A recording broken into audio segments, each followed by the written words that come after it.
ಒಬ್ಬ ಹೋಗ್ತಾನೆ, ಮನೆಯಿಂದ ಇನ್ನೊಂದು ಊರಿಗೆ ಹೊರಟಿರ್ತಾನೆ. ದಾರಿಯೊಳಗೆ ಒಂದು ಸ್ವಲ್ಪ ದೂರದಾಗ ಒಂದು ಗಿಡದ ಕೆಳಗೆ ಹೋಗಿ ಒಂದಿಷ್ಟು ವಿಶ್ರಾಂತಿ ಮಾಡಬೇಕು ಅಂತ ಹೋಗ್ತಾನೆ. ಅಲ್ಲಿ ಹೋಗಿ ಹೀಗೆ ಕೂಡೋದ್ರಾಗ ಹಂಗೆ ಸ್ವಲ್ಪ ಹಿಂಗೆ ಸರಿಸ್ದ ಮಣ್ಣ, ಅಲ್ಲೊಂದು ಭಾಂಡೆದ ಕಂಠ ಕಂಡತು. ಕುತೂಹಲ ಆತು. ತೆಗದ ದೊಡ್ಡದೊಂದು ಹಂಡೆ, ಅದನ್ನು ಬಿಚ್ಚಿ ನೋಡ್ದ. ಏನು ರೊಕ್ಕ ಒಳಗೆ, ಬಂಗಾರ ಒಳಗೆ ಎಷ್ಟರೇ ಅದಾವ ನೋಡೋಣ ಅಂತ ಎಣಸ್ದ.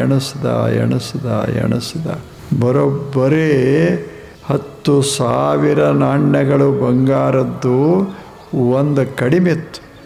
ಅವ ಅಂದ, ಒಂದು ಕಡಿಮೆ ಅದ, ಬಹುತರ ಇದು 10,000ಕ್ಕೆ 1,000 ಇರಲೇಬೇಕಂತ ಮತ್ತೆ ಎಣಸಕ್ಕೆ ಶುರು ಮಾಡಿದ. ಎಣಸ್ದ. ಈ ಸಲ 2 ಕಡಿಮೆ ಅದು. ಅವ ಅಂದ, ಕಡಿಮೆ ಇರೋದಂತೂ ಸಾಧ್ಯವೇ ಇಲ್ಲ, ಇಡೋರು ತುಂಬಿಡಲೇಬೇಕು, 10,000 ಆಗಲೇಬೇಕು ಅಂತ. 3ನೇ ಸಲ ಎಣಸ್ದ. ಅದು ಅರಣ್ಯದ ಭಾಗ. ಒಂದು ಹುಲಿ ಬಂತು ಹಿಂಗೆ.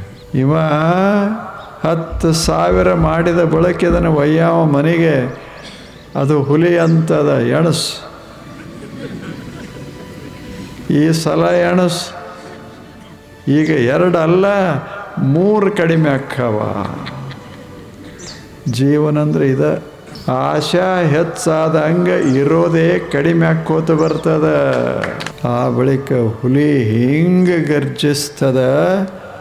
ಇವೊಂದೆಲ್ಲ ಭಾಂಡೆನೂ ಅಲ್ಲೇ, ನಾಣ್ಯಗಳು ಅಲ್ಲೇ, ಸಂಪತ್ತಲ್ಲೇ. ಅದರಾಗ ಕೈ ಇಟ್ಟಾನ, ಅದು ಬಂತು. ನಾನು ಭಾರಿ ಸಿರಿವಂತ ಅಂದಿದ್ದ, ಅದು ಬಂತು. ಏನು ಮಸ್ತ್ ತಿಂದು ಒಂದು ಆಹಾರ, ಒಳ್ಳೆಯ ಪುಷ್ಟದಾನ ಈ ಮನುಷ್ಯ. ಈ ದಿವಸ ಮಿಷ್ಟಾನ್ನ ಅಂತು. ಯಾವುದು? ಹುಲಿ.